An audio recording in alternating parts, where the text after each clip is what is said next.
Show did was the 441 Martians. Peace, love, and all that goodness. Eat the thumbs up. How y'all living? Yes, your tour guide, Wise Eye.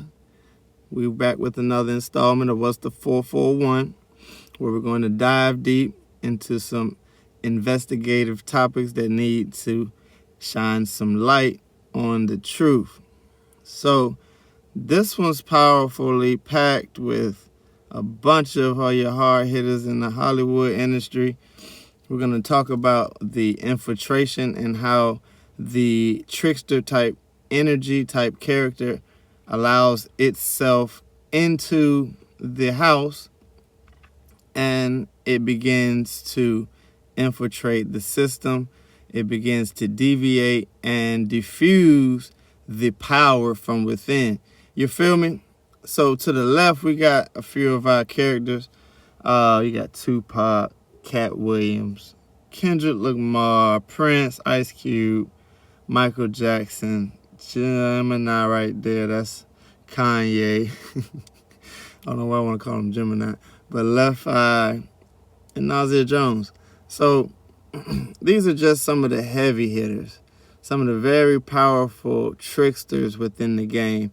And each one of these stars, they have a mercurial connection by way of the sun. So we're going to get into the astrological aspect in a moment. But let's get into the first slide, man.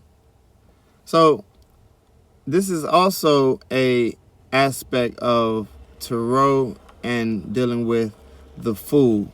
And shout out to Famu Pico, who I grabbed this photo from because it had a very interesting story, if you will. You see him holding on to a bunch of shoes and Jordans. He don't even have on Jordans. He got on some Air Force Ones. But he's taking himself a walk. And this is very reminiscent to the Fool within the tarot deck. And usually the tarot deck has a little Joker-looking guy, Jester-looking guy. And he's very carelessly happy on the edge of a cliff. And the dog or the animal is usually right there with him looking, sometimes trying to warn him of the cliff that he is about to jump over. But he is about to endure a very spiritual ascension process. And the Fool starts off as the first energy within the tarot deck. So the Fool's journey begins with the exploration of new ideals, new opportunities, and new connections. Being willing to try new things is a thrill, and the ability to navigate through such a journey is what the Tarot Major Arcana deck represents. So you'll make your way through the completion of the deck, and you'll have a better understanding of your ascension and your will. But others will look at you like a fool, because many fear what they do not understand. Many do not want the daunting task of the unknown and the pain of solving problems. Many rather be told what to do and how to do so. They copy, they paste, and there's no thought and no sweat. So when you're talking about this trickster energy, this is very reminiscent to the Fool. The Fool is tied into the Tarot, and the Tarot has 22 cards in the Major Arcana. There's a specific ascension protocol in the Tarot chapter. Check that out. Go do your own research. 0 to 21. Let's get into the next slide, because here is the Mercurial aspect, and the Gemini Virgo is what handles this space. So Mercury is the initiator, the investigator, and the gatekeeper. 2 octaves make up one completion of mental fortitude. Curious and witty, they are the glue and the spokesperson to any society. Gemini attests to the social aspect of jack of all trades and the jack of knowing all things social. having a rare talent to connect the dots and display it for others to see. Virgo contributes to the social purification as we all are one. We purify and we profess this glory to inspire spiritual calculation. The Virgin is constantly rebirthing purity. You feel me? So when we're looking at this wheel down here, we have Gemini, the third house, and we have the sixth house of Virgo highlighted because that's the two areas of communication and work and health are what we're really handling. And these two things right here kind of drive the social aspect, because if you think about Gemini, they usually putting the dots together. And if you think about Virgo, they're often clearing space for something new. So even if they're verbally expressing something, they have the actual fortitude to purify it with the breath that they speak. You know, the tongue is always mightier than the sword, and this is something that we'll get into dealing with these artists that we had in this first slide. So it's a very great time to bring it back up. Kendrick Lamar just dropped the album. He's doing his Gemini thing in these streets and he's talking cash shit. So let's get into the infiltration, because this is what we're handling. And just like any system that can be oppressive, we have to investigate how it works, why it works, and then we're gonna figure out a way to diffuse it. But let's figure out what the system is that we're infiltrating, because these are the order of operations, and you have a pyramid scheme basically of conglomerates that all mostly knowing they're helping the order of operations so that this matrix and this cabal can stay afloat.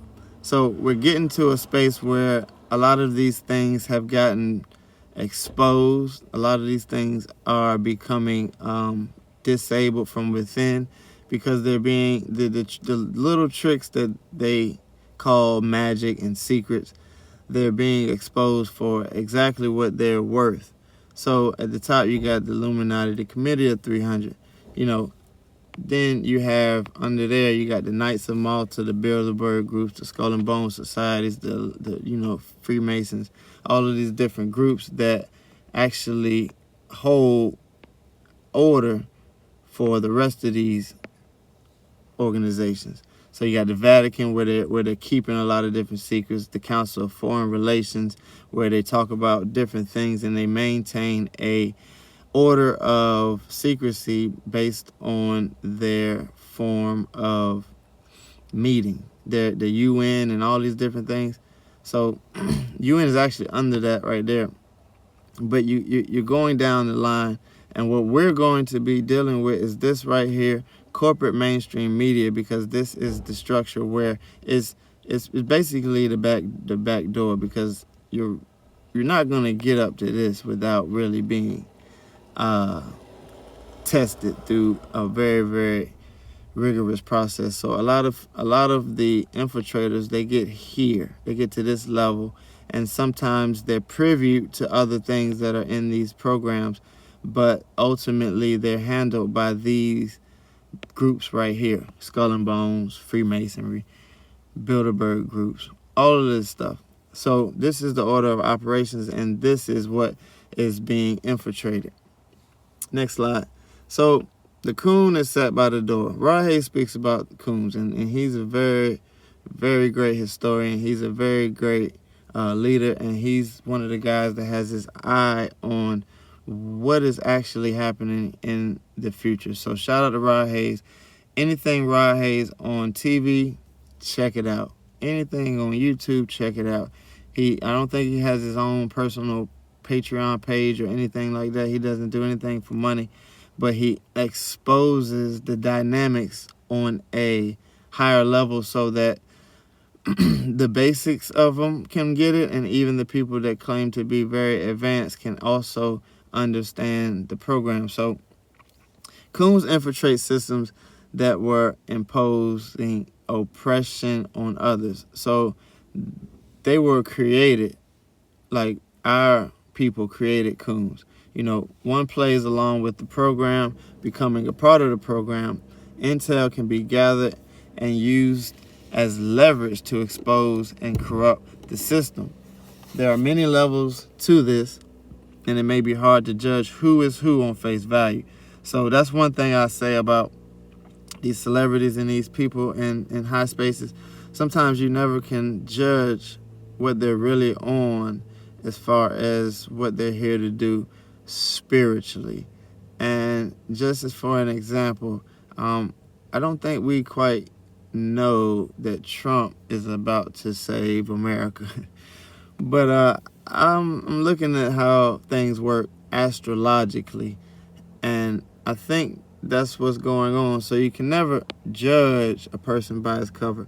And pay close attention to those who are in politics, entertainment, sports, and social media platforms. Their agenda is always exposed due to the free will, because they're going to give you exposure, and then they're going to allow you to use your free will.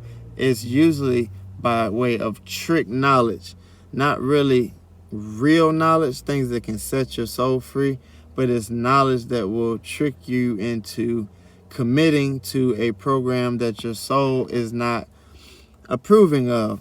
You feel what I'm saying? Let's get to the next slide. So Kanye West, he's on one of the first slides. Here we go.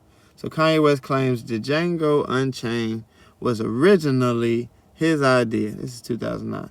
In an interview with Piers Morgan, West stated that he pitched Tarantino and Jamie Foxx a slavery-themed music video for his song Gold Digger, on which he collaborated with Foxx. West claimed that several of the ideas he proposed to the director and actor were eventually used for the Django Unchained, which came out in 2012, 7 years after the rapper's hit song. Tarantino can write a movie about slavery where actually him and Jamie, they got the idea from me, because the idea for the Django I pitched to Jamie Foxx and Quentin Tarantino as the video for Gold Digger, West said. And then Tarantino turned it into a film. So shout out to the Django and Tarantino for jacking Kanye's idea, because the Django is the movie of the century probably when it comes to slave movies. You've seen a bunch of slave movies, and there's a rhetoric and there's a agenda that they have to propagate.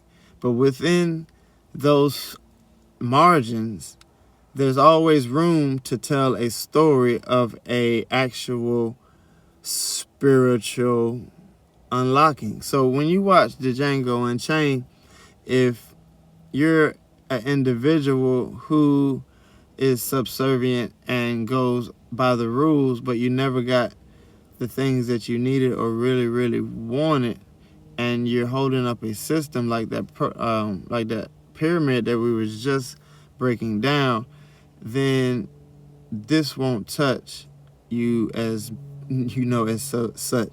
But if you're a aboriginal or indigenous being watching this movie and your soul is under bondage, you find it very, very enlightening and touching to be a nigga on an ad.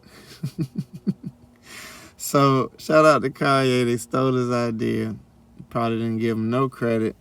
But, that's how it goes. The infiltrators get up into the mix, and sometimes they have to lose a few, just to get into rotation. So let's get into the next slide.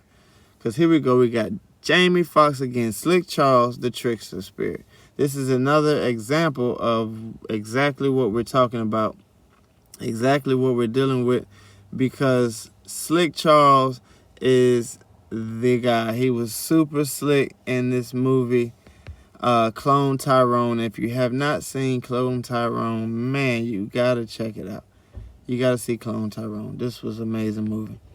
because it speaks on the bondage that they have installed into this matrix system that we, how do you say, we're involving ourselves in every day. We're actually,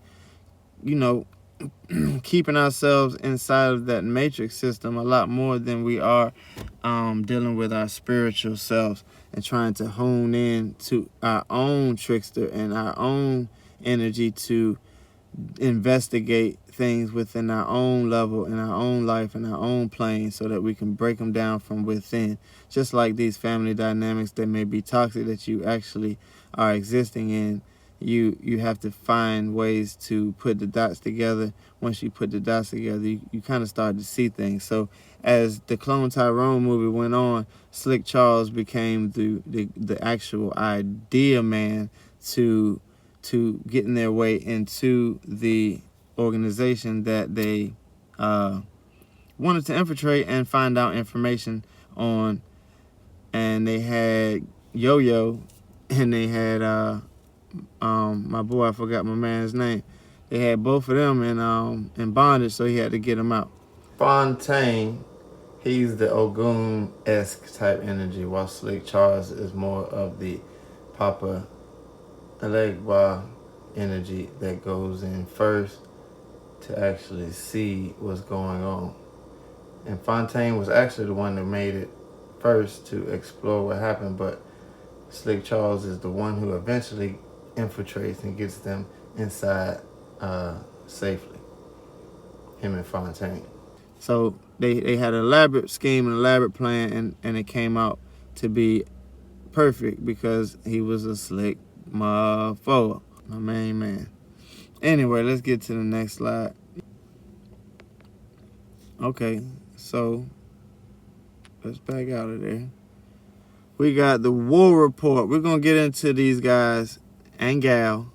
We're going to get into some of these people's war report. It's just going to touch the tip of the iceberg. It ain't going to be no real deep dialogue on them, but we're going to tap in just enough so that we understand how their trickster nature claimed, a spot in the way that progression of social norms, social aspects can maintain its, euthanism. It's always going to be a way to regenerate the energy when you're dealing with said energy.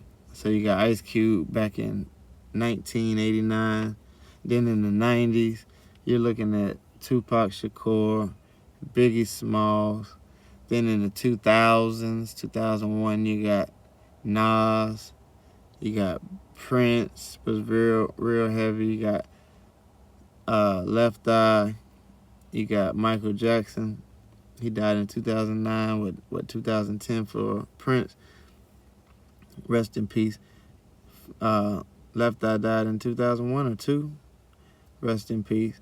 You got Kanye West, formerly, and now known as Ye. And then you got the main man, the sheep, the people's champ, Katt Williams. Oh, and you cannot forget up in the top, he just looking at me like, nigga, what's up? Like, you got Kendrick Lamar, superstar status at this level. He's the people's champ in the music industry, and then Katt Williams, the people's champ in the social constructs of movies and entertainment. But those two guys are very prolific individuals that lead the social constructs and the social norms. These are just a few of the heavy hitters: Gemini sun, Virgo sun. So if you have a Virgo or a Gemini sun, then you're going to be heavy in the aspects of shining light on how to become Virgo-like, how to become Gemini-like. So for an example, in Gemini energy, these Geminis on this board right here, they all put the dots together for you. Now, they may have went further to do more, but they put the dots together for you so that you can see a little better. Gemini is very, very good at that. You know, Tupac came out with Brenda's Got a Baby. He was trying to explain a very vivid story of how children end up having children and then ruining another person's life based on it being too much pressure. You know what I mean? You know, Biggie Smalls, he had the energy of being a broke child, and he resorting to selling drugs in order to get the things that he felt like he deserved. So he shines the light and connects the dots on those situations. Ice Cube, he kicked this door in it in '89 when rap really was starting out, and he was able to put the dots together on how they subjugated our people politically and also in the neighborhoods with police, and they ended up having a pushback, a kickback, and that turned into fuck the police, and that turned into freedom of speech and let me speak how I want to speak because you are the ones that created us and we are the ones having to deal with these things. You know what I mean?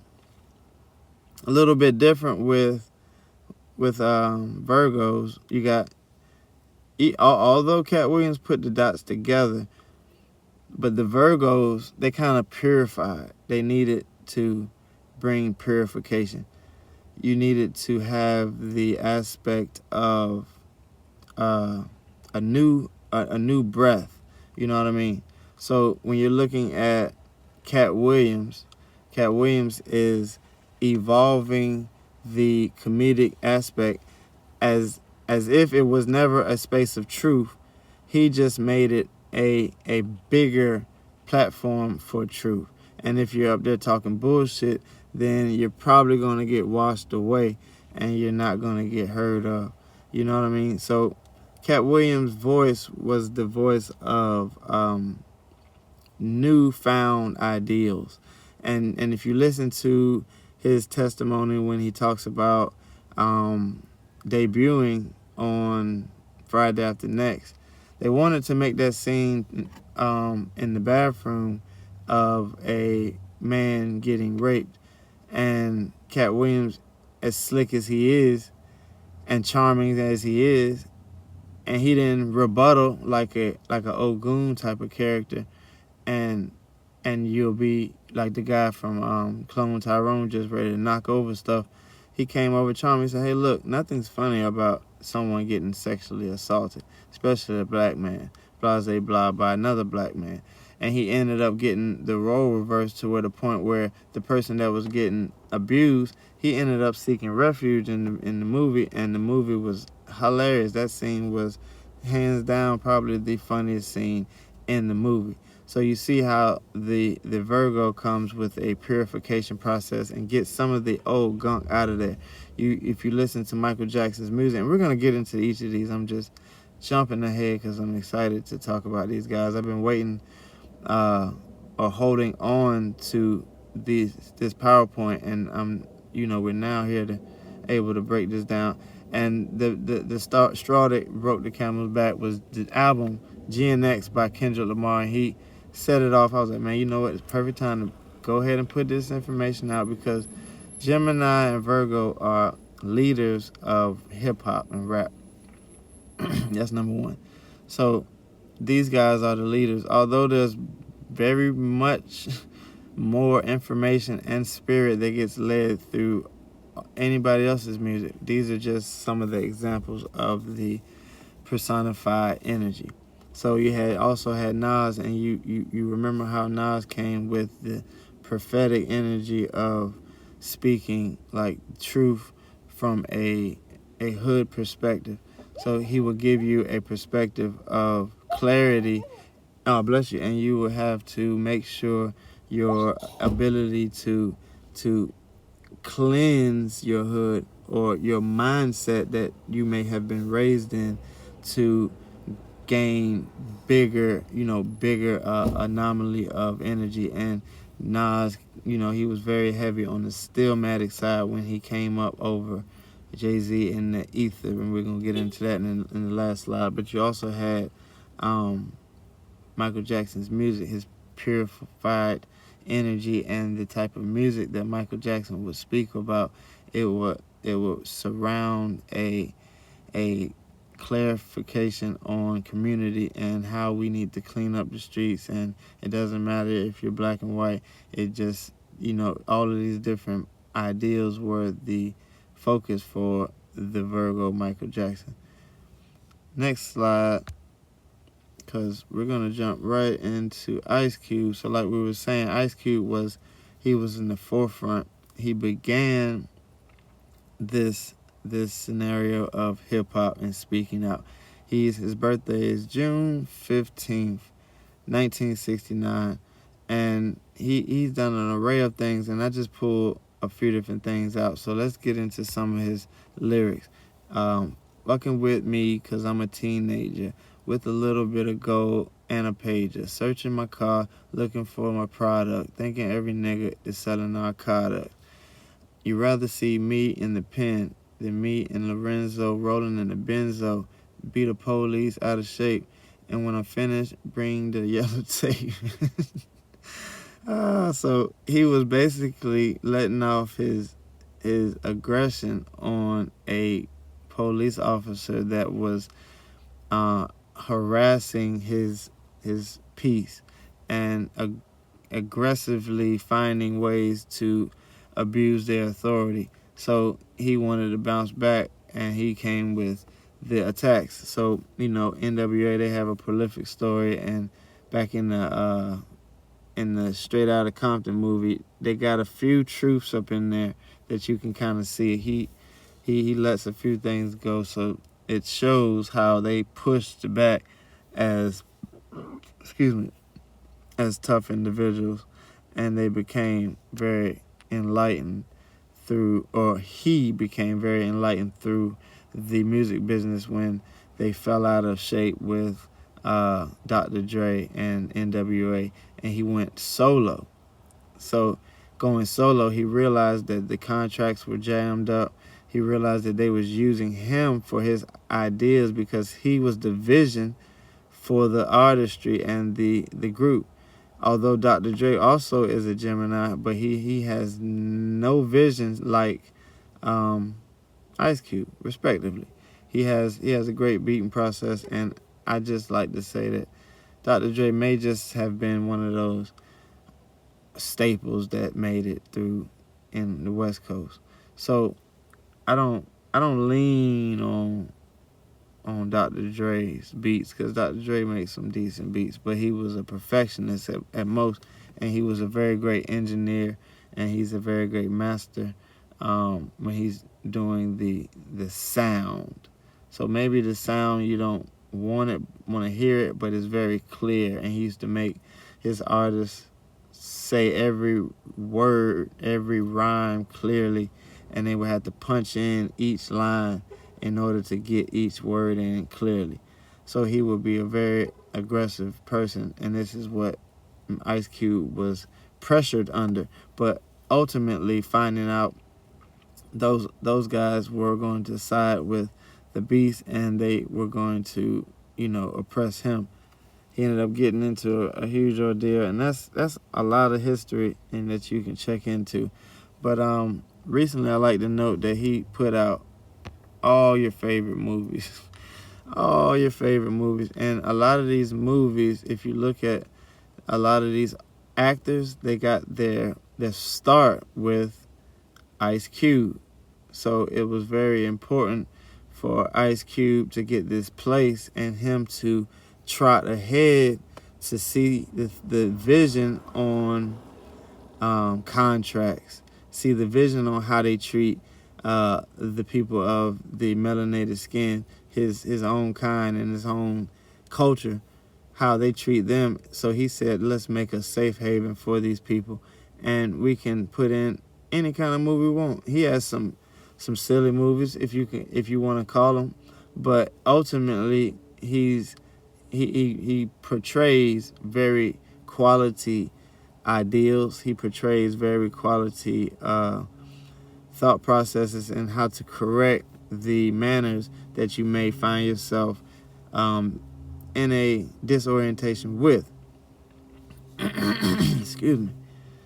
So he did the big three. He was able to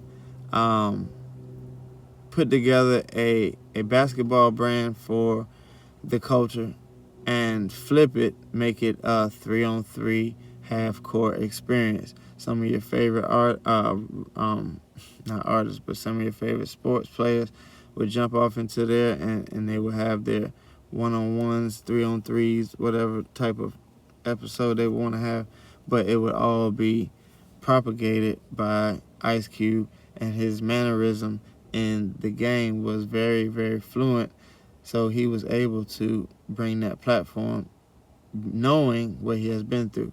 Another thing I did not add up here, but this was very important, back in, what was this, 2020?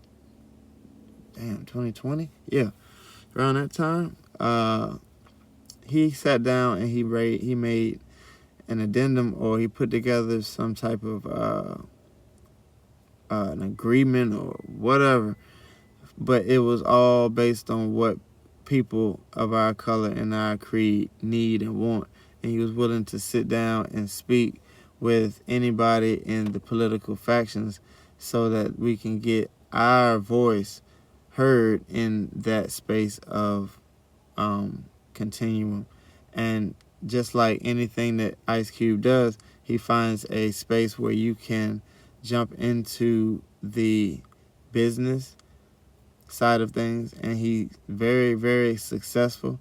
Now, he has a lot of different things that has restricted him, because if you ask him about Friday, he's turned in 2 or 3 different scripts, and they would not clear the scripts. And he said, now at this point, now that all the actors are passing away and dying, it's kind of not going to happen because of, Pop's gone and the different actors that may have passed away, rest in peace.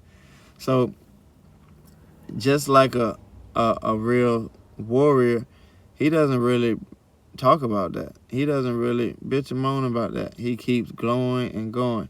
You know what I'm saying?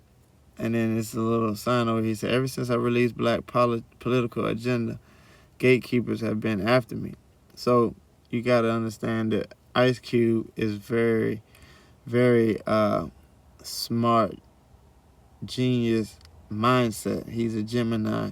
So he puts together the views from all different angles. He's not a one-sided person at all. If you notice, the movies and the acting roles that he plays a very caring father, then he plays a know-it-all robber, and then he plays, whatever the heck is in a barber. Whatever is in the role, he can play it, and he pulls it off pretty well. Now, he knows who to get because he always gets the best actors, and then he throws them in the rotation, whether they're seasoned or brand new. He has an eye, and he knows the best actors that will support his type of style. So that's a little bit of the war report with my main man, Ice Cube. Let's get into the next slide, because we got rest in peace, Lisa Left Eye Lopez, the supernova. She's born May 27th, 1971, and she comes out of Atlanta, Georgia, a group known as TLC, very prolific team of 3 women that have brilliant talent and charisma together. They made it through a very, very dangerous game of Hollywood, and as usual, there's always going to be a sacrificial lamb. And Left Eye, she kind of reminds me of the Takeoff of the Migos. Like, Takeoff had to catch the stray, and Takeoff, rest in peace, is a Gemini. So these Gemini energies are always known as the voice and the vision of whatever group or whatever circle. So a lot of times the voice and the vision, they don't really want a voice and a vision in Hollywood. They really want a puppet that they can create into a a manipulative faction that can use music, misuse music in the aspects of disrespecting women, aspects of misogyny, in the aspects of even gay relations, in the aspects of things that misappropriate the actual natural vision that we were given by our ancestral connection to the earth. You feel me? Shout out to my Moana 2. We watched that yesterday. That was a good movie. But you see my girl, she was trying to get her mind right and herself right healed. She was a heavy alcoholic, and if you have not seen her her little documentary that led up to her death, you should go watch it. She's a very prolific woman and a very bright soul. So she was over in the Sabi lands learning how to heal, and she would have her own village of people eventually, and she started to call over her friends and family, and she eventually became a savior over on that side of the plains. I think they were in South America. I forgot which area, maybe even the islands. I can't remember. But it says she passed away in a car crash. And if you ask me, I think she's still over there doing her thing, healing, and she tricked Hollywood. That's if you ask me. She's a supernova, and a supernova is basically a star that blows up. So I pulled that up. A dying days of a star can be explosively spectacular, creating some of the most energetic events in the universe. Exploding stars. Stars do explode, and when that happens, they're known as supernova. A supernova creates an explosion billions of times brighter than our sun, with enough energy to outshine its own galaxy for weeks. These massive explosions throw large amounts of matter out onto space. Supernova are fundamental to our understanding of how the world around us came into existence. An exploding star flings enormous amounts of material out into space, including elements such as carbon, oxygen, and iron. Over billions of years, these elements may eventually form new objects, including planets. So that's the supernova and a death of a star. So she labeled her album that she wanted to release Supernova, and they would not release it in the States. She released it over in Europe, and this was her last album before she passed away. So it's no coincidence that she knew what was coming, or she knew it because she was staging it, or whatever. But shout out to this beautiful bright star, because she was one to have the access to knowing what was going to be beneficial for her future. She was a known alcoholic, and she was kind of toxic with her relationship. She blew up some car blew up somebody's house, her boyfriend, the football player guy, and a lot of those different things were examples of her dysfunction of what she was growing up in under a dysfunctional, oppressive matrix lifestyle.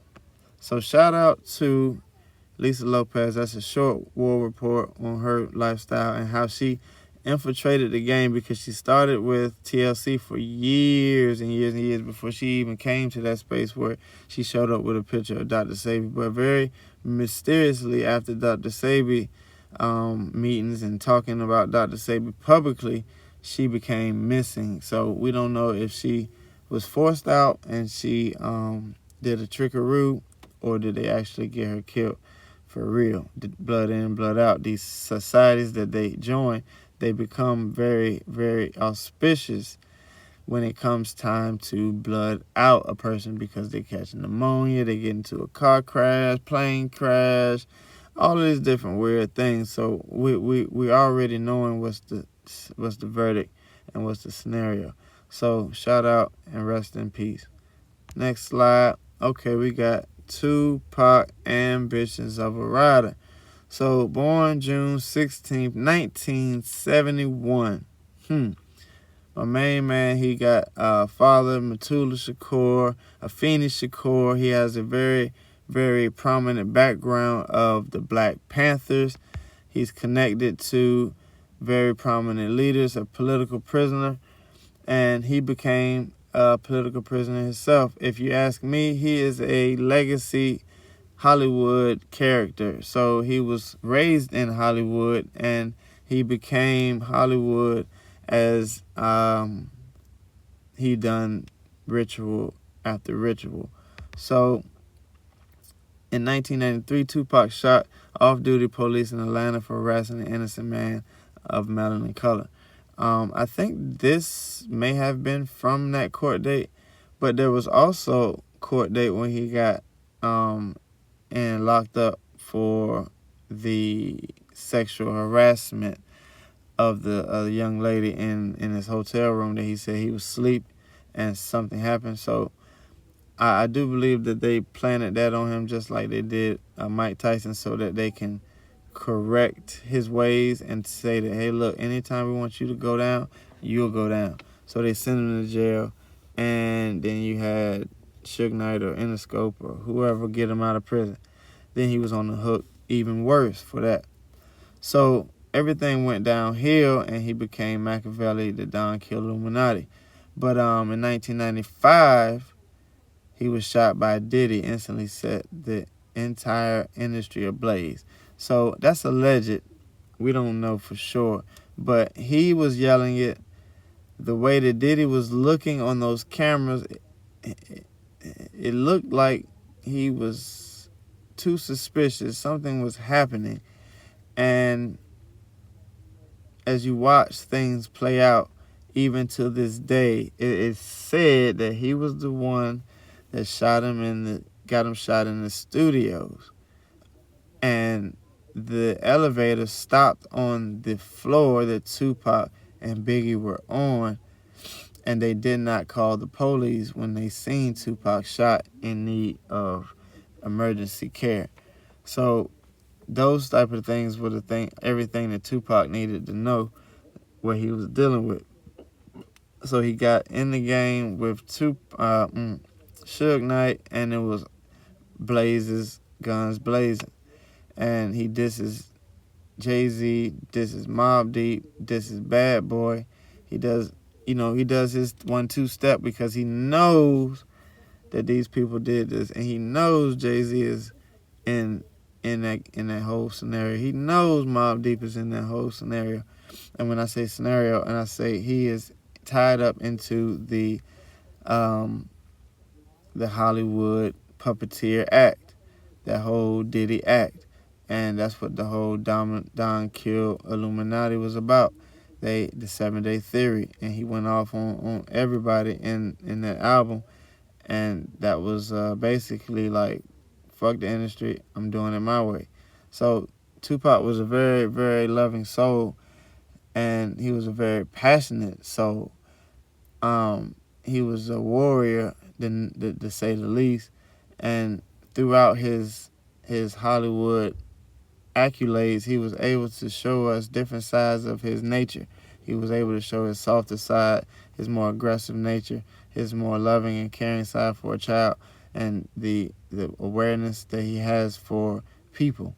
So he was a very well-rounded person, and they wanted to pin him as a thug or a thug life character, or the type of person that was not going to be anything worth speaking about in the future process. So within this war report, we're talking how Tupac, as a legacy kid, he broke out of those structural norms and being able to see things for himself. He was a very, very, very knowledgeable young person. Like, if you listen to him speak, you'll forget that he was like 20, 21, 25, 24 years old when he was talking. You really forget that all of that is happening. You're like, man, I don't even speak that smart yet. But he had the actual awareness to do the things that he did, and his impact will never, never die. And as we speak, you have Kendrick Lamar making albums that put together a whole conglomerate of Tupac energy, and the Tupac is resurrected. Just like he said, he already knew what was going to happen when he died. He said, you can't kill me. I'm just going to come back as a spiritual ghost, a spiritual beast. I'm going to be a basket case on y'all's top. So he came 10 toes down. All the head space was in the crown. Clouds in the motherfucking crown. Oh, man. Next slide. War report for Biggie Smalls. Now, we're going to keep this one short. We know Biggie Smalls was a prolific, he was a very golden child type of person. He was very stuck into the nature of what they led him in. He was a very naive person because he was a young person born May 21st, 1972. You see that Tupac and Biggie are very close in age, and they come up in the Hollywood ranks behind Diddy around the same exact time. So Tupac and Biggie are friends, and as Biggie starts to get manipulated, and as Biggie starts to hang out a lot more with Puff, his mind and his navigational awareness is being skewed. Although we do know that he was wanting to leave Bad Boy before his death, and it was said that he had some contracts getting ready to print up and some different things going on behind the scenes, and that was another reason why Puff was leading him to the slaughter, if you will, allegedly. So you see them two kicking it. But if you pay attention to Biggie and Tupac, this is a cardinal cross because their moon signs are cardinal individual. Tupac has a Aries moon. Biggie Smalls has a Cancer moon. And the cardinal cross is basically the leader cross, the full spectrum. So with them two guys right there as sacrificial lambs, that was a huge egregore to feed to the spirits. And if you notice, it wasn't too many more big fish like that until when, like some of the R&B artists, but when it comes to hip-hop, you had Nipsey pass away, and that was probably huge. But that was a huge energy to feed to the egregore. Biggie, he taught that beauty comes within also. He was a very beautiful person, if you will. Although being a very, very huge man, seemingly out of shape, real ugly looking in the face, he was still charming and brilliant, and people loved him no matter what he looked like, you feel me? So let's get into the next slide. And the war report for Nasir Jones is lit. September 14th, 1972. So if you notice, he's the same age as my boy, Biggie. They're the same motherfucking age. So where do we start with Nas? Nas is a vet, and he's still seasoned in the game. He's actively tearing down the microphone as we speak. He has 6 albums since 2020. You don't even want to speak about pre-2020. He's a whole different animal. So Nasir Jones had a prolific battle. Let's get into that first. In 2001 through 2003, Jay-Z and Nas, we all know the story. We're not going to get too deep into it, but Jay-Z and Nas have a huge battle, and it ends up being Takeover versus Ether. Ether got so ugly, he had to put out Super Ugly to combat the beatdown, because Nas came on some spiritual He said, I got the ether, the shit to make your soul burn slow. So, in so many realms, Nas was the Gemini-esque energy like Kendrick Lamar. And when I say Gemini, I mean Mercurial, because Nas is the Virgo.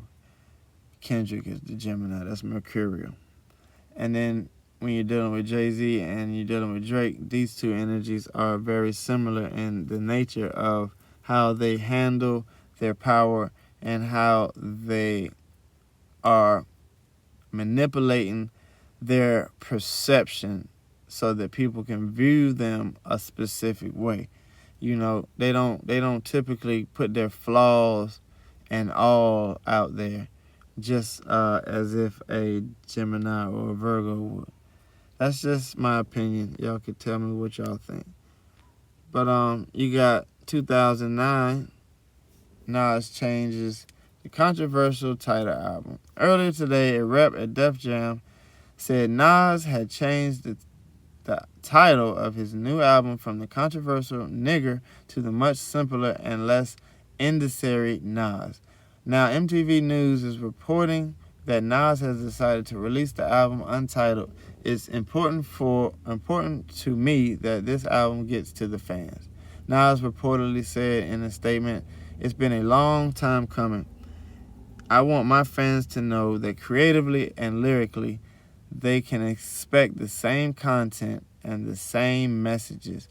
It's that important. The streets have been waiting for this for a long time. The people will always know what the real title of this album is and what to call it." Late last year, Def Jam chairman L.A. Reid said he would stand firmly behind the title, which at one point was Nigga, but an 11th hour decision by Nas resulted in the change. Nas told MTV last week everybody is trying to stop the title. Record stores are going to have a problem in this day and time selling a record with that title. Who knows what's going to turn out and be on that title. The album is still due in July 1st. So it came out. It was a brilliant album, one of the most legendary albums Nas has in his catalog, and let alone in hip-hop. So it spoke on how we were being treated as black people from the inception of this matrix all the way through to the physical present of 2009, and we were seeing a black person become president.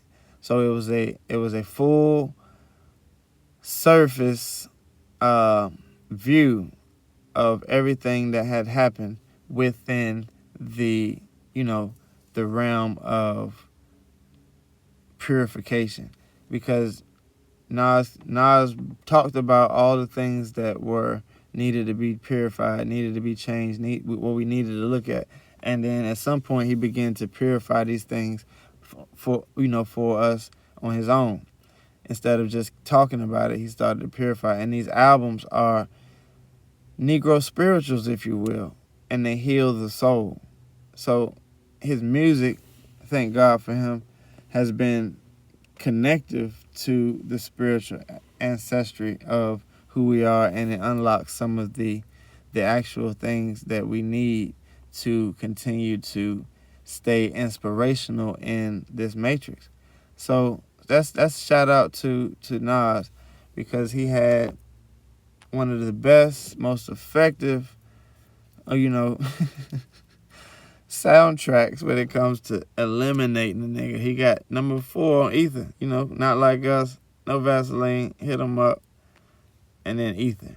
So this area right here is gonna break down the whole battle, because this is very similar script to Drake and Kendrick Lamar. So Nas in Ether, he calls him you a fan, a phony, a fake, a stand, I still whoop your A. You a 36 and a karate kill ass Tybo ho, you trying to work it out. So Kendrick Lamar calls Drake a fan, a freaky ass ninja. So it's very auspicious, but energies don't die. They just, revisit different people. So if you pay attention to how Kendrick does his thing, Kendrick did the most.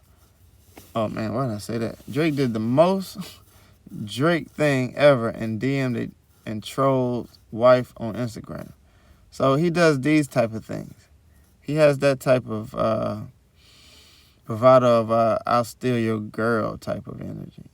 Not like I'll fight you and take your girl, but I'll steal your girl, like trick your girl into fucking with me. So Drake accuses Kendrick Lamar of beating his wife and says one of their kids is Dave's free kids. So this is basically after this jumped off and Euphoria came out and he was like, oh no, this is a lot. So he just started throwing aimlessly things in it. What Family Matters. He says Dave Free has a kid by his wife. So it was kind of auspicious that they would, talk about those different things. Because in Jay-Z's scenario, Jay-Z had Super Ugly. And in Super Ugly, he was talking about having sexual relations with Nasir's baby mama. So it was a very shallow blow, and it was a childish move. As a child, when I was listening to it, I was like, oh, that was hard. But as a grown man, I was like, oh, that was kind of weak. You shouldn't have did that. So he got on the radio. He apologized. He said his mama told him to get on the radio and apologize for that record. You should have never put that out. And he should have just took his ass whipping from Ether. So, personally, which song was most effective? The Kendrick Lamar, Not Like Us, Ice Cube, No Vaseline, Tupac, Hit 'Em Up, Nas, Ether. Personally, Not Like Us is most effective because Kendrick Lamar currently just whooped Drake's ass with that. And Drake is currently suing UMG for propagating payola and Rico energy to that type of song so that it can get extra play. That's wild. That's crazy. So I think that is a more powerful diss track than any of those. So that's the War Report breakdown on the Ether takeover comparison to the Euphoria and Family Matters, Not Like Us / Push-Ups / they had like 7-song battle, man. It was crazy. Next slide. Okay, so we got one of the greatest. We got Micheal Jackson, born August 29th, 1958. You feel me? So, Micheal Jackson is most certainly a legacy kid. And as his parents have sold him or are involved themselves into the Hollywood trickery, they sold all their children to Hollywood, kind of like a Damon Wayans deal. All of the whole family go. But Micheal Jackson, he's a genius. First of all, let's get into his music. Okay, Micheal Jackson's songs about humanity. You Are Not Alone, The Man in the Mirror, Black and White, We Are the World, Heal the World, Don't Stop Till You Get Enough. So Don't Stop Till You Get Enough set it off in 79. And all of this stuff, all of these songs had healing energy within them because he's the Virgo. He's a purifying soul. But it was bringing light to things that needed purification. And his essence will never be forgotten. There's people to this day that know Micheal Jackson that will never forget who Micheal Jackson is because he's such a prolific character. So he he began as a child and he made hit after hit after hit. So let's get into some of these scenarios. Okay, so how Micheal Jackson bought the publishing rights to the Beatles song catalog at the advice of Paul McCartney. So just a quick little introduction because I clipped this up from the internet. In 1985, the Beatles gave the King of Pop a business tip. McCartney didn't realize what McCartney didn't realize is that Jackson would beat him at his own game. So apparently they would sit around in the studio and they would have talks about, hey, look, man, I'm going to get this catalog, I'm going to get that catalog. And Mike just listening, and him, I guess, underestimating Mike as him being whoever, whatever.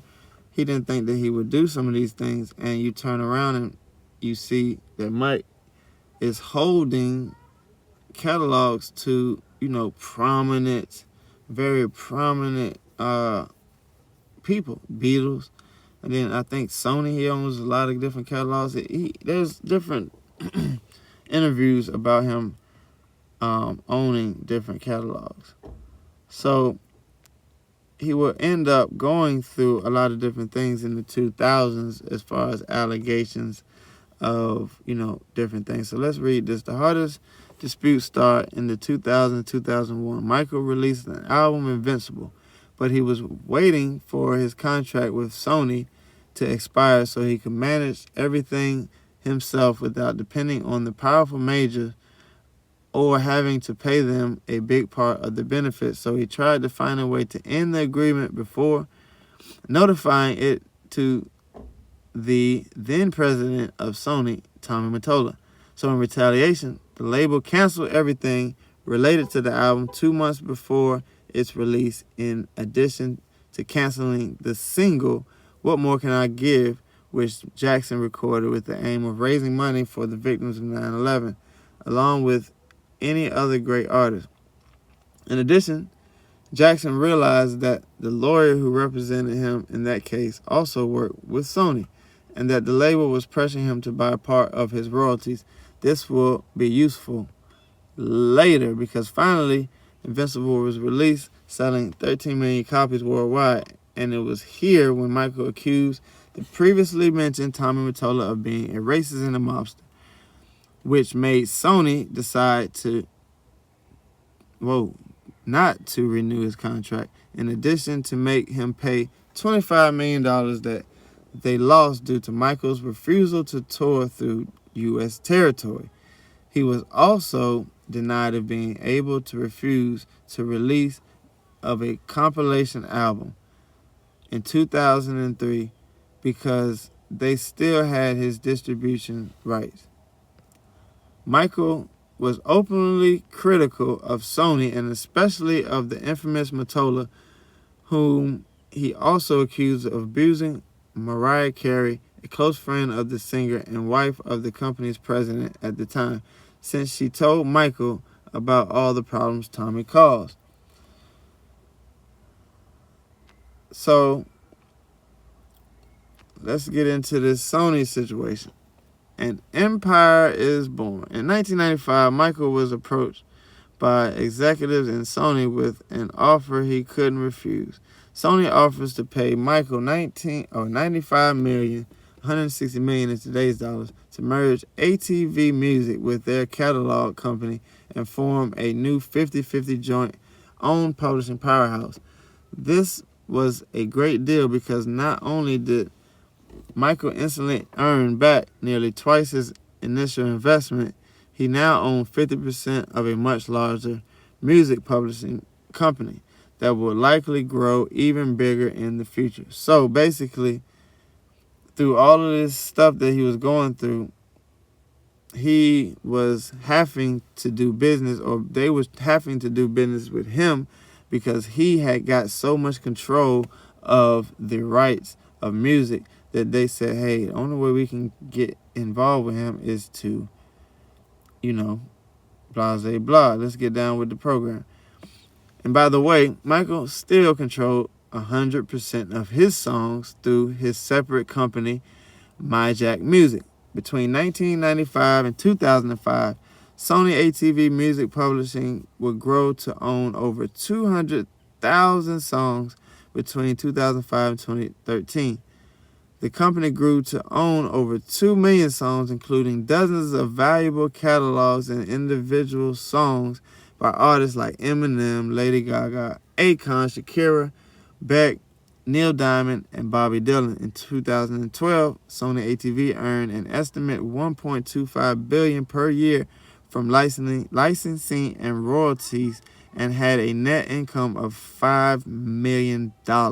Today, the total value of Sony ATV is estimated to be $2 to $4 billion. Even if you use the low end of that estimate, Jackson's 50% stake is worth a whopping $1 billion. Not bad return on a $47.5 million investment. So if you peep the games that went on in some of Micheal Jackson's life, you notice that Sony was leaning on him and really, really wishing that he'd get out the way. And if we can get rid of that man by some way, we can have all of this money to ourselves. And in 2009, rest in peace, they found him dead by the side of his doctor. So that's a whole nother conspiracy hole, rabbit hole that we can get into. But on the surface, the war report remains that he was I want to say killed. He died of an overdose of drugs that were given to him by a doctor. So that's what the war report will have to say. You know what I'm saying? So this is why he was getting hit with those scandals of sleeping with children, because they were trying to find ways to navigate his demise and take over his empire and his enterprise. And him loving children and wanting to pour back into children, he had children over. He had carnivals. He had all these different things. And then, come to find out, they turned agents. They took a check from whoever and said, yeah, I'll testify against him. I'll commit perjury for you so that we can take this black successful man down. So that's the war report on Micheal Jackson. Let's get into Prince, y'all. Prince, we're going to keep this short and sweet, but we all know it won't nothing short and sweet but his height. Feel me?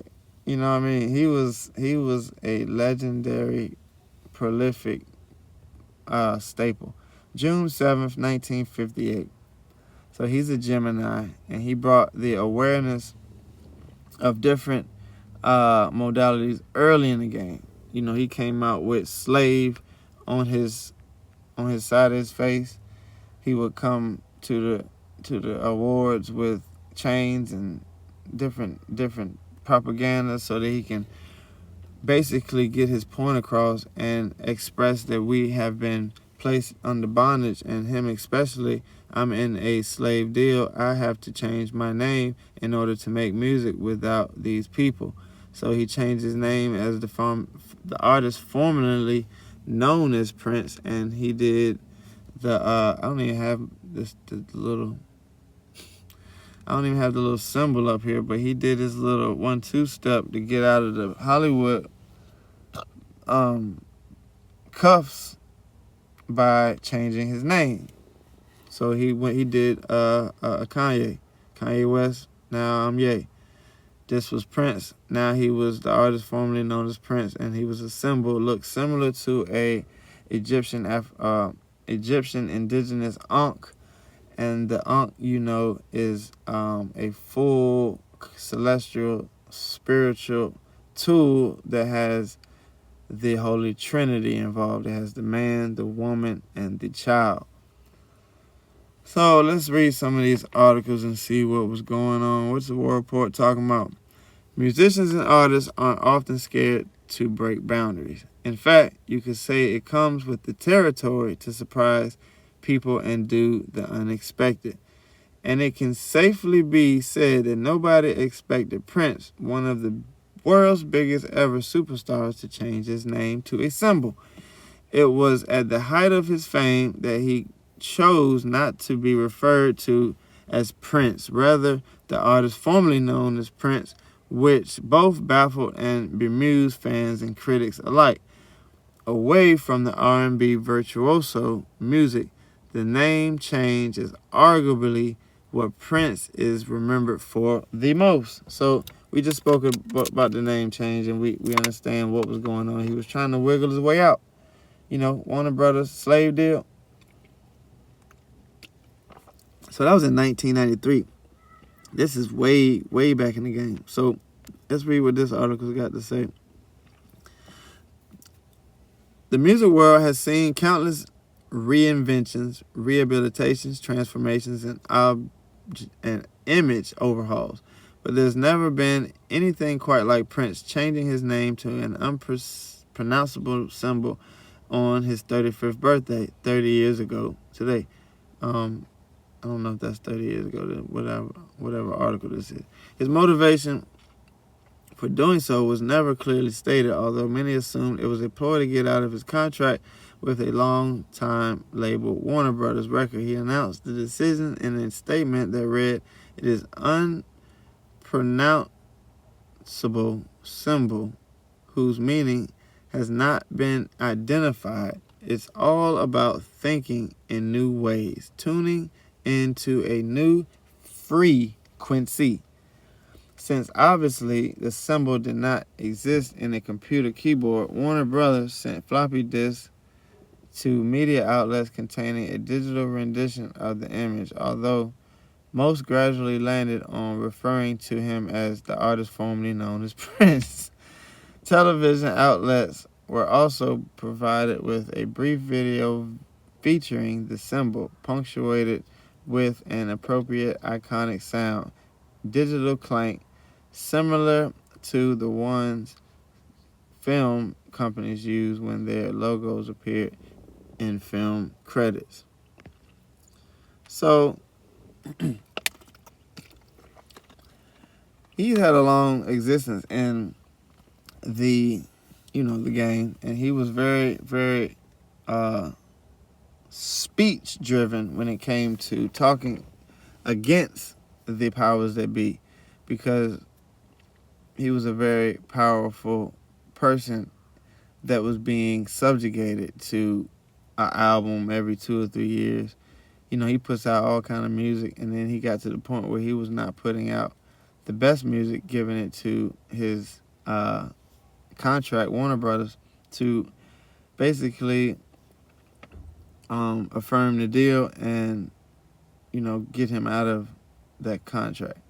So once he completes the contractual standards, then he gets out of it. But he's known to have had music on top of music in a catalog in a basement in his house. So he had all kind of different sounds and different albums, music, songs, stuff, and he was planning on releasing independent music.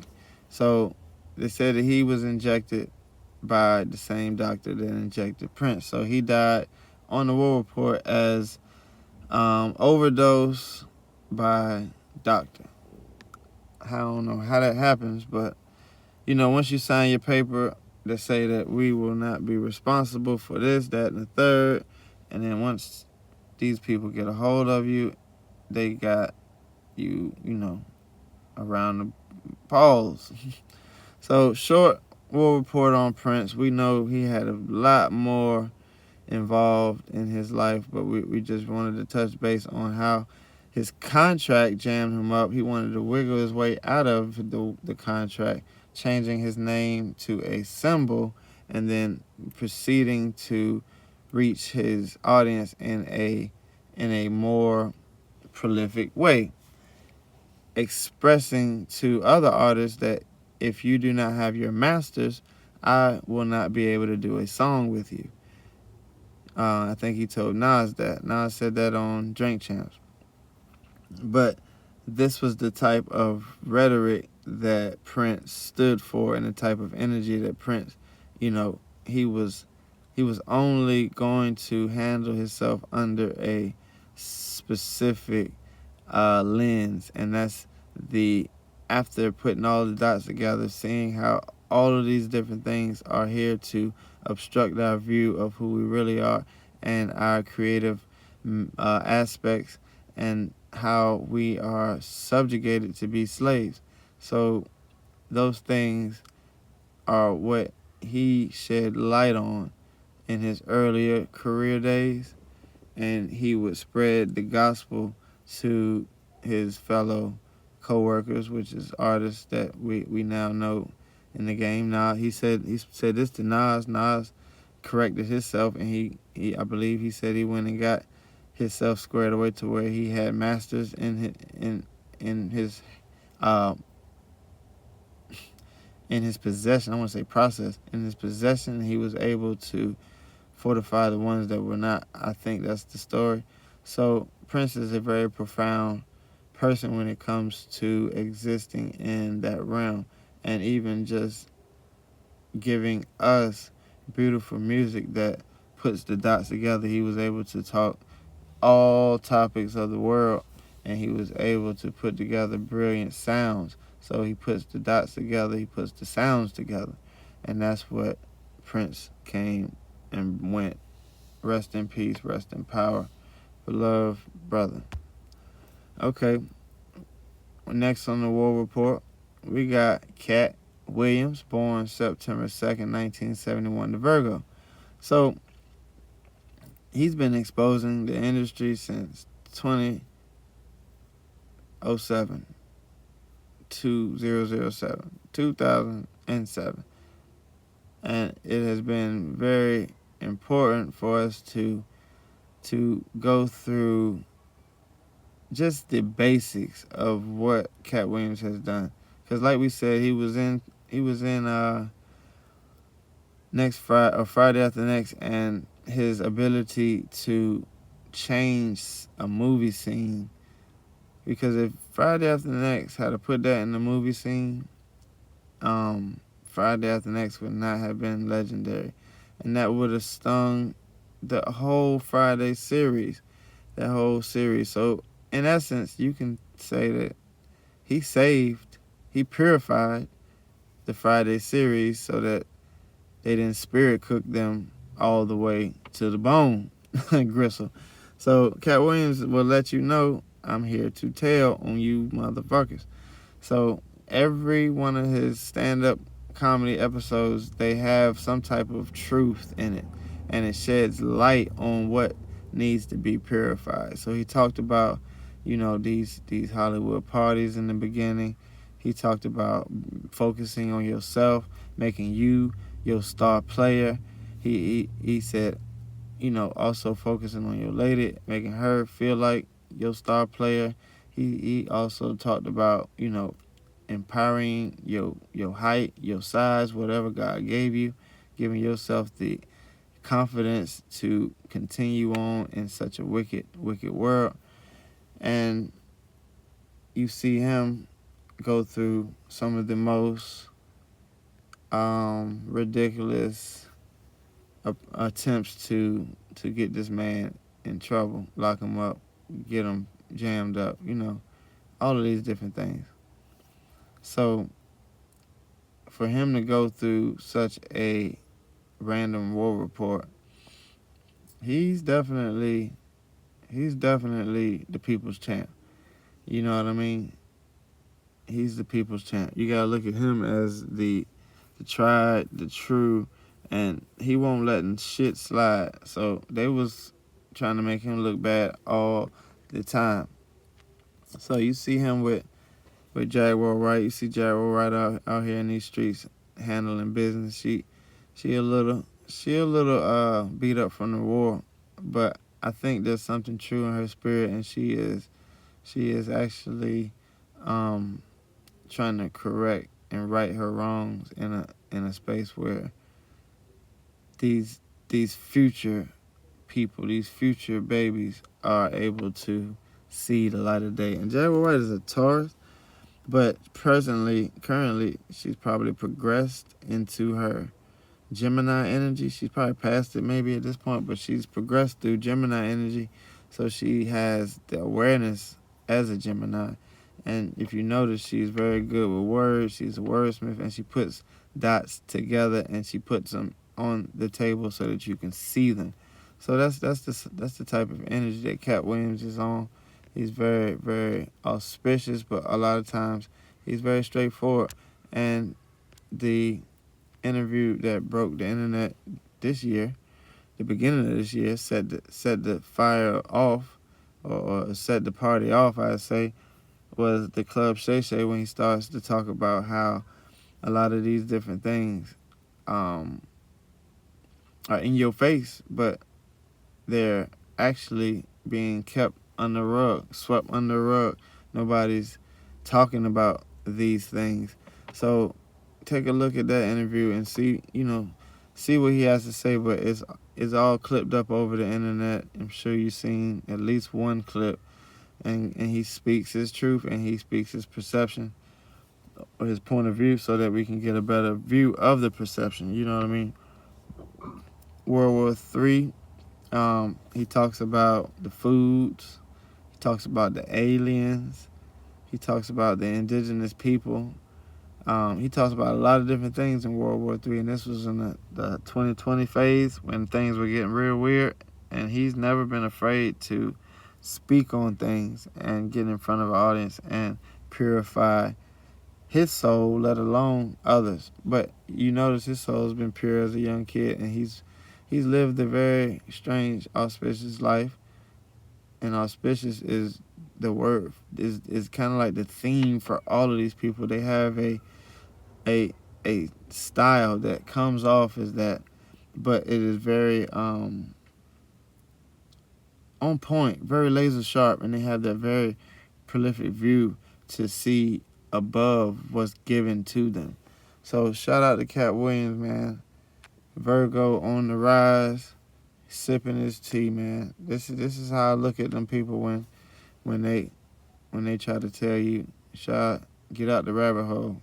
You might want to come down in here and get some of this information, because things have gotten a lot different, and the guards are changing, and Katt Williams is one of the people that helped the guards to change. There's no doubt about it. He's a heavy hitter. He's a giant in this thing. So his war report still lives on. He's still fighting and kicking into this effort right now. Let's get into another physical being that's still in it right now. Now this might make your head hurt. We got a lot of stuff to break down with Ye. He's very prolific in that aspect of making just change. June 8th, 1977. They say a star was born.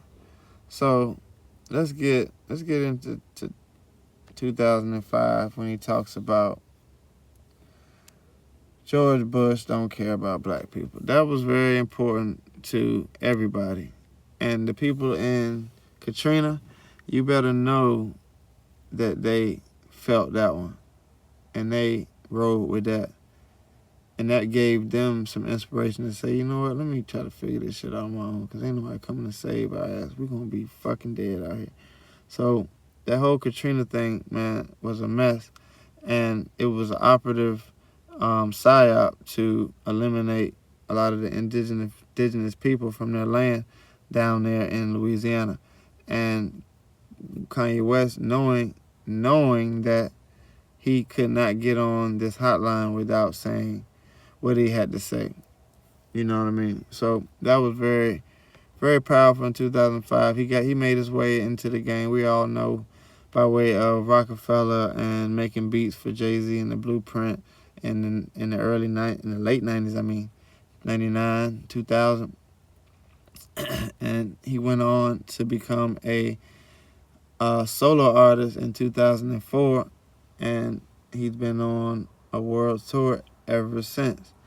So we got so many things. We're just gonna fast forward to some of the newer moments when he talks about he can't be controlled and he hasn't killed anyone. I can say whatever I want and not go to jail, because he has not done anything wrong to anybody.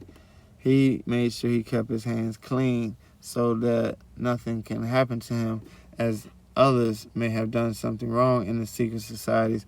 They cannot speak freely because they have something against them.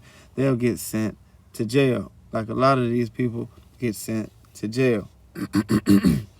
So he wore the MAGA hat when it won't cool. Now we're starting to see that Trump may be the better option for America's greater growth and greater good. You know what I mean? We all are aware that politics are corrupt, and there is something needed to purify politics, but also connect the dots. So if one thing is going to happen, Trump's going to put the dots together and he's going to place it on the table as a true Gemini would. So Kanye wore this MAGA hat early in the game. You know what I mean? He had a Donda school, and he says it may fail, and he says, so what? I found that very powerful because Kanye West has done a lot of things that failed, but nobody even remembers or cares about the shit that failed. They're very stuck on the things that were a success, like his shoes, like his beats, like his albums. You know what I mean? Like his tirades. Like we love those things still. Like his purity, like his ability to just put his feelings out there and to show people that it's okay to say what you feel like. We can still go back to normal scheduled program, but we need to incorporate people's feelings. And next slide. Well, no. This was important because that's exactly what he was saying. Feelings matter, bruh. Feelings matter. So in 2016, this was a critical shift in the energy when Kanye risked his life and possibly may have been killed and replaced since then. He went on the Life of Pablo tour, and he ended up going through what they would call on the War Report a meltdown, and it showed the actual abuse of what you would say as a tired person, a dehydrated person, and he was talking out the side of his neck. But as a person with the trained eye, or a person with the actual awareness to decode what he was actually saying, it made a lot of sense. He was talking a lot about political ties. He was talking a lot about the things that Drake is actually suing UMG about right now. And Drake was actually benefiting from this actual payola type of scenario where music gets paid to play certain things. And music has always been paid to play certain things. And back in 2016, he was complaining about Drake's song being the DJ Khaled song, I can't remember. But Drake's song being played over and over and over on the radio. And he was talking about feelings matter and how Beyonce was already gonna make the win for the Grammy Award, and it was no need for you to expect anything, this and that and the third. And if she wasn't gonna win, she wasn't gonna show up, or if she wasn't gonna perform, she wasn't gonna show up. So there was all these different behind the scene politics that Kanye said, let me put these on the table so people can actually see what the fuck's going on. So some of the people was pissed that the concert got canceled. Some people was like, oh, whoa, wow. That's what's actually going on. He was talking political ties, how the Democrats was tied into Jay-Z and Beyonce. He was like, it's a new day. Barack Obama, it's a new day. Jay-Z. And he was at that moment siding with Trump. So these different things were showing writing on the wall, if you will, that something's wrong in these entertainment industries. And, in 2024, he began to go on his rants, and he made the humble appearance on Drink Champs and made it not so humble. he if you notice, this is like his third appearance at this point. He showed up once or twice. He's hung out with Nori. He kind of made him feel comfortable, and he said on the third episode, he started to say what he really wanted to say. started bombing on the Jews, explaining how the Jews were locked down the programming, locking down the media, locking down the music, how they was involved with all of these different things, and how you can't shut me up, and you can't send Puff Daddy at me and Meek Mills at me, and you can't have me shut up and then send a fed to me, because the only way you get to make all of that noise, go to jail and get out, is because you did a deal. And he called him an effing fed. So he went real light, tiptoed into the Drink Champs world. Once he got comfortable after the third episode, you know what I mean, he was in the game. He said everything he needed to say, and that was the episode that got banned. So you pay attention to how Kanye interacts in this world, and he deals with these things on a head-to-head combat. Once again, I am being attacked for presenting new ideas. To my fans, thank you being loyal and patient. I can't finish the album because there's a bee in the studio. I need a room full of mirrors so I can be surrounded by winners. It's okay if you disagree with me. I can't force you to be right. How to not kill yourself, part 1. Avoid being around people who make you want to kill yourself. So, Ye would always just say some of the randomest stuff. The moment is going to change the music industry for good. I feel so humble and blessed that God has put me in a strong enough position to do this. Everyone keep praying. It's working. I am on my knees this morning. I have to page my tweet. The PDF is no longer on Twitter. Here are my 10 universal contracts. I need every lawyer in the world to look at these. This is my daughter's favorite emoji. She'll be able to do nothing but put emojis up for the rest of her life because my children will own my masters. Who made up the term major label Who made up the term major label in the first place? I forgive everyone from the music industry that is involved with modern day slavery. Vengeance is only the Lord's. So Kanye he's off the wall, but he puts a lot of things into perspective, and it really makes you feel like, whoa, I missed that part. So he's a heavy hitter just like Prince and all the rest of these people, and he's presently still in the game. He's taking down some of the biggest entities and energies. He's changed and remixed himself. He's created over and over again. He's created shoes, fashion, culture. He's created music, soundtracks, everything under the sun. He's a master magician and opportunist, and he's from the gods. So that's the War Report on Ye. Let's get into damn. Okay, so this is the people's champ right now. Like, he said he gonna make Katt Williams and them proud. The truth about to get loud. No juices out of my cup. I sober up and knock them all up, man. He went ham on that. So, first off, let's just examine his albums. We just, because Kendrick's a quiet person. He speaks through his music. So he has a very, very prolific catalog. And this is just a little collage I seen online. And this is basically connecting the energy. You know what I mean?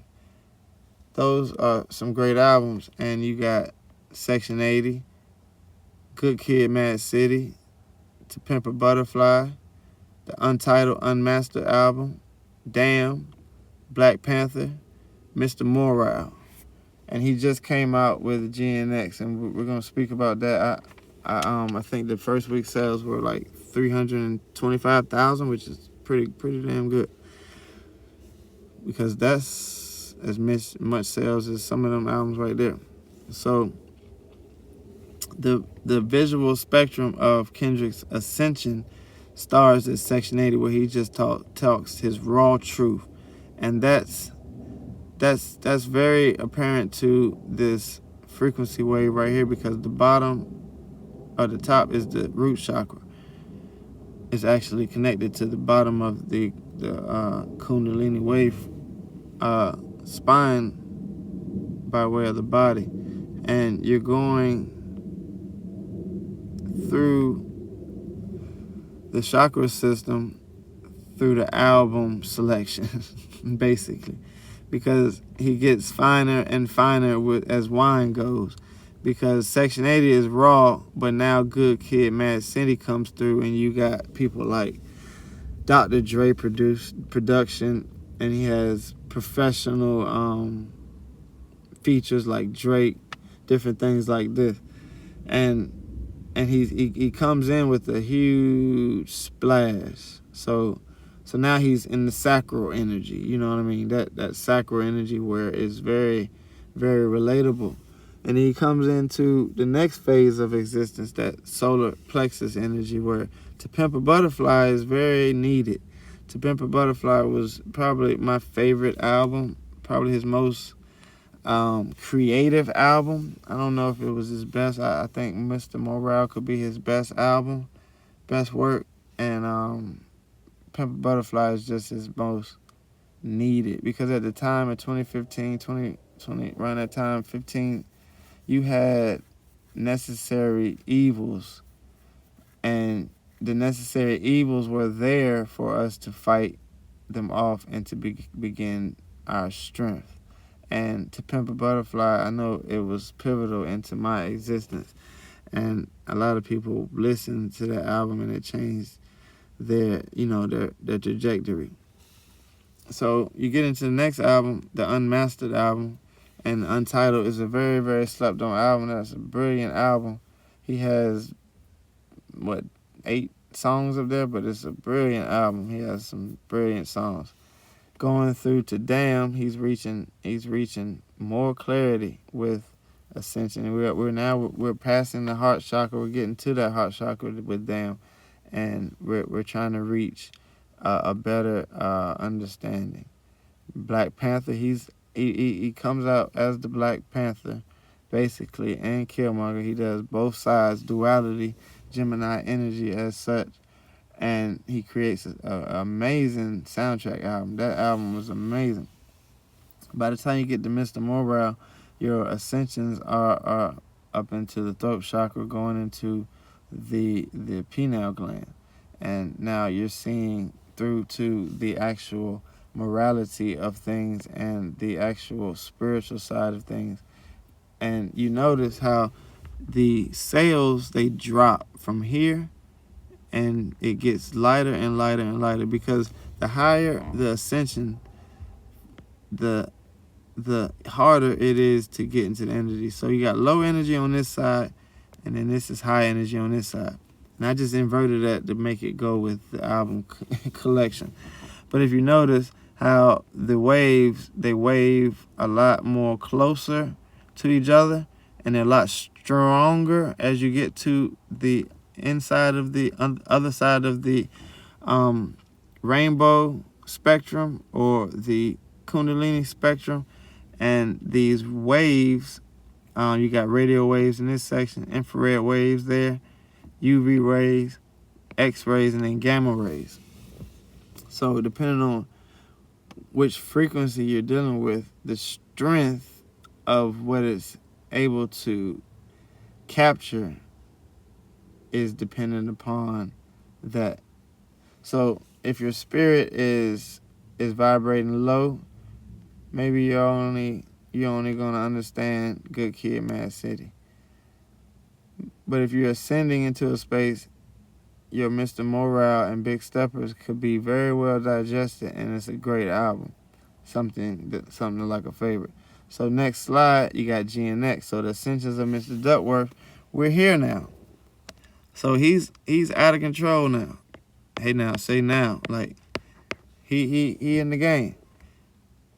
You know what I'm saying? He done slid on the back streets, heavy on the Parmesan. Every day tax season. So he be playing games, but ain't no games really. The penile is on tilt. That's an ugly penile gland. But the penile is on tilt, family. And he now has the ability to go wherever he wants now, up and down the progressions of Mr. DuckWorth, because he's now mastered himself. He's Kung Fu Kenny for a reason, and he's put together all of these different things. So on the war report, it's looking very, very nice as the present day champ is doing great things.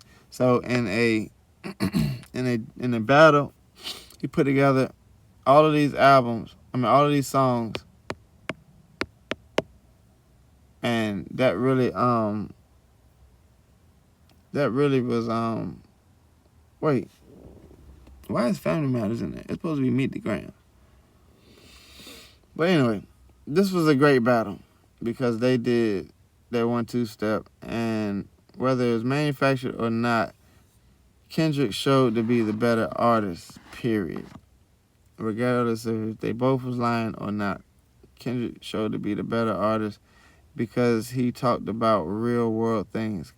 Kendrick Lamar seemed to have done what all the previous models were trying to do but could not have, or did not at this level. So all of the different tricksters involved, we're here now. He unified the entire California coast, which has been deemed as one of the most violent geographical landmarks in gang culture. And this is very powerful because this connects the ancestors when this happens. This connects the ancestors like Moana 2. And when the ancestors are connected, they're pleased and things are happening. Now, some of these people probably have had some weird things happen to them. But at the end of the day, they're probably still very, very connected and deep-rooted into the connection of who these people are. You feel me? And on a spiritual basis. So it's making the ancestors just proud. You know what I'm saying? Tupac and Nip, they up there like, man, look at this shit. Look at this shit. You feel me? It's real peace, man. So the war report on Kendrick is doing numbers. He's definitely doing numbers. He definitely did his 1-2 step. And you know what I'm saying? Thank you for definitely holding it down if you made it to the end of this one, because we went through 24 slides, and each slide has something important to talk about. If you feel froggy, go to more Cash App and donate to the program so that we can make some better, prolific PowerPoints, better connection to people, and we can do some better things. If you want a reading, astrology, all that good stuff, numerology, whatever it is, I can read you by your palm. No, I ain't no palm reader. Let me start lying.